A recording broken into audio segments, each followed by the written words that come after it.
ইউরোপের এক ছোট্ট শহর, কিন্তু দৃশ্যটা যেন রূপকথার। চেক প্রজাতন্ত্রের উস্তেক শহরে গির্জার টাওয়ার থেকে আকাশ ছুঁয়ে নেমে এলো কিছু অ্যাঞ্জেল। ক্রিসমাস উপলক্ষে প্রতি বছরের মতো এবারও এই ব্যতিক্রমী আয়োজন। মধ্যযুগীয় সেন্ট পিটার অ্যান্ড পল চার্চের টাওয়ার থেকে দড়ির সাহায্যে নিচে নামানো হয় সাদা পোশাকে সাজানো 3 কিশোরীকে, যারা দর্শকদের কাছে পরিচিত অ্যাঞ্জেল হিসেবে।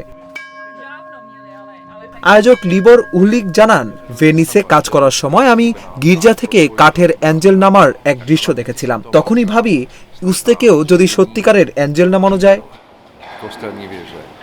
এই আয়োজন শুরু হয় প্রায় 25 বছর আগে। করোনা ভাইরাসের সময় 2 বছর বন্ধ থাকলেও আবারও ফিরেছে এই বহুল প্রতীক্ষিত অনুষ্ঠান।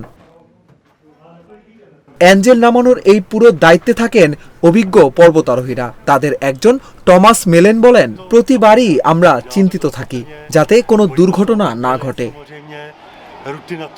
এবার প্রথমবারের মতো অ্যাঞ্জেল সেজেছে 11 বছরের জোফি জানোসোভার।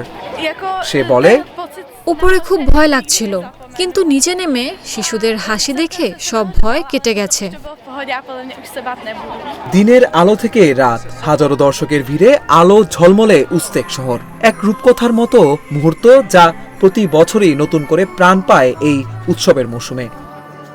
অভিষেক তরফদার, অঞ্জন, ইন্ডিপেন্ডেন্ট ডিজিটাল।